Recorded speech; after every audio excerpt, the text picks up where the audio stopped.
Hello again, welcome back. Now I'm going to look at the Dracula 2000, trilogy, which is, well, this is a pretty shoddy bit of trilogy making. Not particularly well planned. Probably had higher aspirations before everything went wrong. And it's definitely the lower end of the Dracula legacy. But then again, it's more fun than Dracula Untold. And it's probably going to be more fun than any of the Draculas they do in the next 10 years from Universal, whoever they're doing, because they keep on seeming to announce them and cancel them and blah, blah, blah. So this is the Merrimax Dimension. Dimension was a low budget Merrimax outfit that went and Merrimax made the big films, and Dimension made the genre films. Like it did From Dusk Till Dawn in its sequels. It did Mimic in its sequels. It did The Prophecy. So it would start with a good one, and then work its way down to not so good one. Sometimes you get an odd sequel, it's fun. They bring in like, new directors and let them try things out in the early stages of their career. So it could work out as a good breeding ground for directors. But this one is much more like a case of the first one came out, it was a complete disaster. I mean, it really did not, did not work out well for them. But it was, well, it got two sequels that were actually more fun than the original, which is like the weird thing about Dimension is sometimes they didn't seem to care, so they'd given to people who actually could do some fun stuff. Like From Dusk Till Dawn 2 is actually quite fun. It's not particularly brilliant, but it's kind of fun. And these two sequels to Dracula are the third one is the finale is actually has some good stuff in it. It's not particularly brilliant, but it's one of those ones like with more money you could have maybe made something from this. The second one's a bit more dodgy, but there's some still nice stuff there.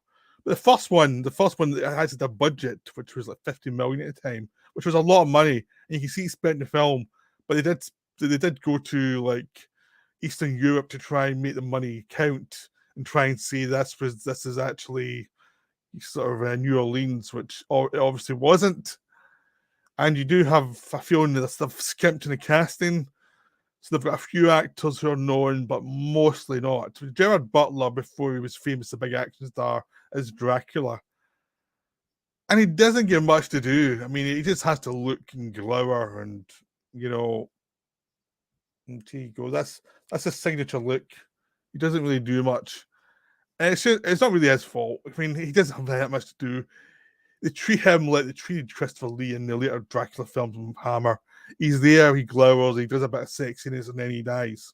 That's it. I mean, the big twist in this one is he's meant to be the reincarnation or he's meant to be Judas Iscariot who betrayed Christ, and that's why he hates the crown. He won't ask for forgiveness for his actions.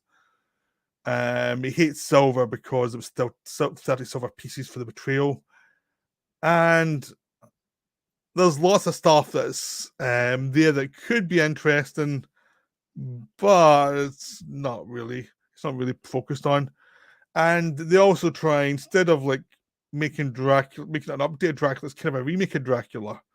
So Dracula is meant to have taken, you get this is stupid as hell. Dracula took place, and yet now 100 years later in the film form, you were characters from the novel, same names in the novel, with similar functions from the novel, all taking place in New Orleans, even though the characters took place in the novel 100 years ago. But they're doing a lot of the structure of the novel, like Dracula possessing people, traveling lands to find someone. He's trying to find a descendant of Van Helsing for some reason. That I think she's part of his blood at some point, or his blood into Van Helsing early on, and Van Helsing was weak, so when she was born, she's his daughter. Van Helsing, when he caught Dracula, got some of his blood in him, so Van Helsing now is fairly immortal. And Now, because his daughter has the same thing in her, Dracula has returned to try and get his daughter, so that he has someone like him that he can. He thinks for some reason she can be his equal and take over the world or something like that. Also, Dracula at the start is his coffin's in a vault that's highly protected. You know, so Van Helsing couldn't just just put it and take it to an ocean, go across the Atlantic and throw the thing in with weights so it would go down thousands of feet and can never escape. That was not an option, apparently. No, putting a high-tech safe was the option. Weird. Okay, the film starts off as a heist. They're going to heist this. They think something's really, really interesting in this vault. It turns out it was just Dracula himself.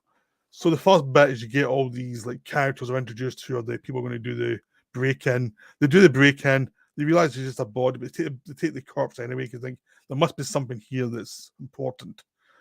It's just Dracula. Dracula drinks the blood, gets reanimated, just like in any Hammer film, and then he controls the plane to get to New Orleans, and then he crashes, and then he starts pouncing about New Orleans for a while, and gets into music videos, and dresses terribly. Or what they think is cool from 2000, it looks awful. With a terrible, awful 2000s haircut with all the curls and stuff. And there's a few of the vampire hunters come to New Orleans, led by Van Helsing, who dies fairly early on, even though he's meant to be immortal. Johnny Lee Miller takes over as the main vampire hunter, and his part basically is we didn't write a part for him, we just gave him a name, and he's a non-presence in the film. He's been good enough stuff, but not here. Here he's pretty much, do you have a part for me? Yes and no. Yes, that you'll be on camera. No, we're not giving you anything interesting to do, so good luck.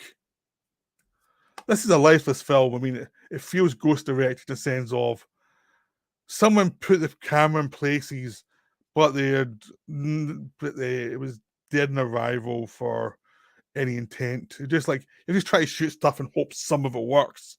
It's a really tactily directed film, but it also feels cut to hell, and it doesn't feel that well written, and it feels like there's been tons of cooks changing this again and again and again, and it's like it's a miracle anything vaguely competent come out of it. It just feels like there's a bunch of scenes thrown together, and they shot some big scenes, and then they spent the rest of the time in these little locations, these houses with actors who are not that good, trying to spew lines that they hope make sense, and they don't really. And there's lots of flowing,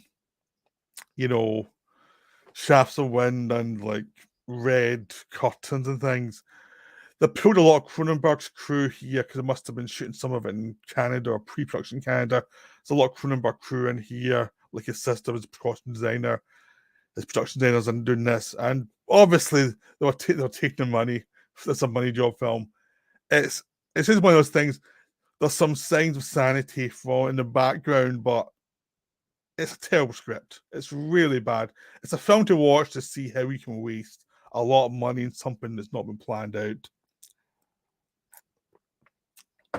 So Dracula 2000 is not very good. It's fairly dull. Bizarrely, the sequels are a lot more fun. The sequels are made for practically nothing in Eastern Europe, and they're shot back to back, and you can tell the money went on the second one. The first one is pretty much a couple of locations. Once you get out of the city, there's basically a few locations they're stuck in, and they've kept the money for the second film. So basically, the original film, Van Helsing's daughter basically became a new Van Helsing at the end of it, and she was going to protect Dracula's body after they've killed him and they've burnt him alive and stuff. They're going to put him back in the vault. In the sequel, they ignore all that as if it was like, I have a theory it was never the original plan and someone forced it on them, and they pretty much junked that plan and went back to the original plan for the sequel, with a sequel based that Dracula's body is suddenly abandoned where it was murdered in the end of the first film. Because Gerard Butler actually became more popular in between the films, they say Dracula regenerates faces as once he comes back from the dead, they changes his face, which is a good way to hide the fact that you couldn't afford your leading man from the first film. They have a priest vampire hunter come out to try and hunt him down, played by Jason Lee, who's probably the most fun part of the two films. You've got a bunch of characters in the morgue who realize this is a vampire and try and sell it on the black market. And one of the characters actually is Craig Sheffer, who's from Nightbreed, he played the lead in Nightbreed. Now his career has not gone anywhere, so he's stuck in this film. And he plays a guy with a condition, a wasting condition. And there's a whole plot of someone's going to pay them a lot of money for Dracula's remains if it's reanimated, so that for research, so that tempts them to take the body out. And they've Jason Lee fallen the whole way through the film, try to chase him down. All hell breaks loose a few times as Dracula tries to get free. Some people are murdered. There's a couple of sequences where Jason Lee gets to show off his fighting skills and kill some vampires that are on the loose. But most of the time it's spent with Dracula hooked up in this abandoned facility with sunlight all around him and he can't escape. It turns out this is definitely the stupidest plot twist I've ever had. Now, Craig Sheffer's girlfriend in the beginning is one of the people in the morgue who steal the body. Turns out he's the guy behind it all, and he's the guy who needed all the money to have the body moved and stuff like that. Turns out it's just him who doesn't have any money. Now, why don't you just call him in the first place and say, get the body away from there. Let's see what's got. Let's see if we can do some research, see if we can help in some way. It's a simple phone call, and you could have saved so much of the plot over a simple phone call. They try and explain it, but it makes no sense. It's a film, as you can tell, things happen to make the film longer. It's a very short film, it's about an hour 20 or something. It's a very short film, but it's still a hell of a more fun than Dracula 2000 because you know it's low budget and they're trying. And Patrick Lussier, who did the first one, comes back. He directed all three of the films. Now, he would go on and do stuff like Drive Angry and what was the other one? I'm just going to check what the other one was. He did My Bloody Valentine 3D, which was a lot of fun. So he went on to do some fun stuff. And I mean, even though he's less money in these sequels, they do feel better paced. Like he's not getting the hang of it. He used to be an editor for Wes Craven. Wes Craven presents these films. Otherwise, Wes Craven protected them in these sequels, probably. I don't think there was much protection in the first one. I think he was getting shafted everywhere in the first one.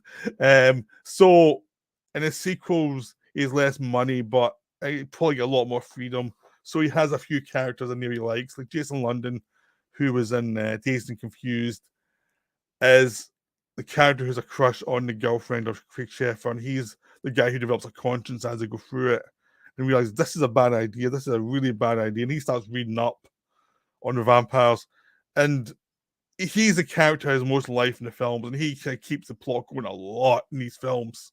You know, there's like he's a kind of human touch in the films. It's not a very complicated character, but it's a case of an actor trying his best to make this B movie work and delivering because he's putting some effort in. The leading lady's fine as well. I mean, she's not given that much interest in dialogue or anything, but she's trying.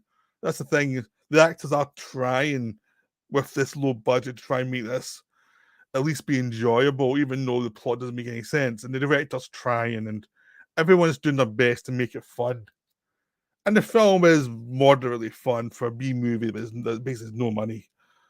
Because Dracula's this incarnation is a tease to the people around him. There's always a danger he's going to escape, and you're waiting for the next plot twist to kick in because you know it's going to be stupid. So, by the end of this one, Dracula's escaped.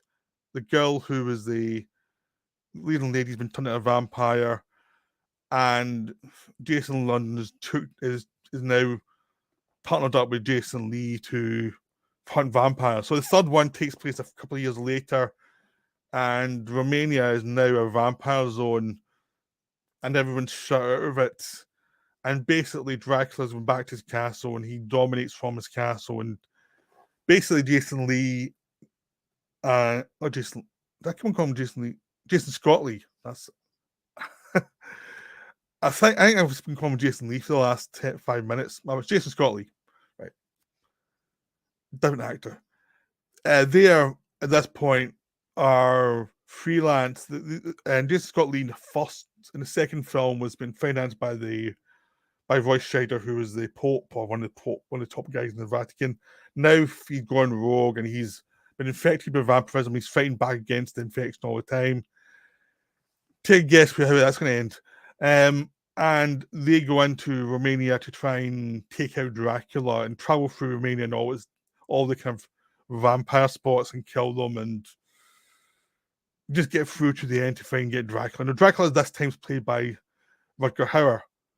So he's regenerated into this older Dracula who's bored and who just wants to see sensation after sensation, but he's really bored and watches TV a lot.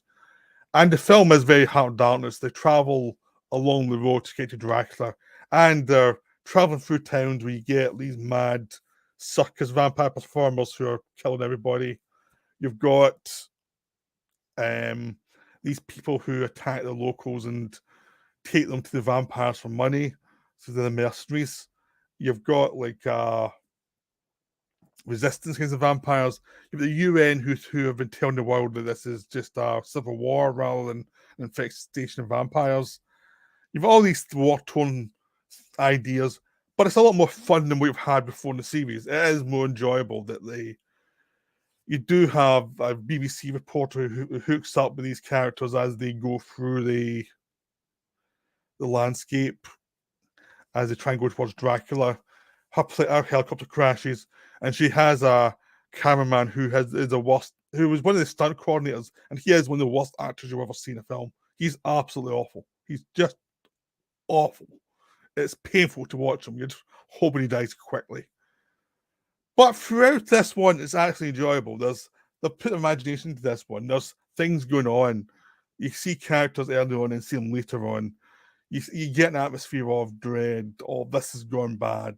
They have a low budget, but they're doing a lot with it. And it's like, you could actually make this film as a much bigger budget film and make it pretty good. They don't have a lot of money, and the film kind of loses momentum when they finally get to Dracula in the final third. But it's a vampire apocalypse now, Heart of Darkness story. And that's something. And you've got your two lead characters, Jason Scott Lee and Jason London. They are enjoyable as vampire hunters. And it's enjoyable to watch them together because they are trying to make this interesting. And you get like vampire blood orgies at the end, and you get lots of other things going on at the end. You have the obvious turn where Jason Scott Lee's going to turn into a vampire at the very end as the big twist.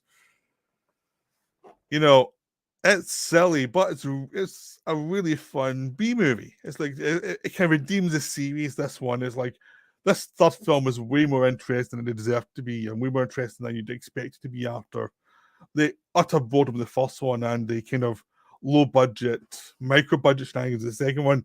The third one actually delivers on being a fun road movie vampire thing. So this kind of thing is, maybe just watch the third film. You're not really missing anything from the first two. Number 2 is okay. Number 1 is pretty painful to watch. But the third one's a lot of fun. So still a bit of disaster. I'm definitely, what the hell is this? Because there's so much wastage in this film. It's definitely a film series where it's there and helping the director get better at his craft. As you can see a big jump between the first one and the two that are done low budget, which would then go on to his other films as he learned how to do stuff on lower budgets by that point and was a much better craftsman. So these films, they vary, but I hope you enjoyed my look at them. It was interesting. I got them cheap and I thought, oh, why not? So that's me for now. I've got one more video to do. I'll be back soon with that. Right, that's me for now. Bye.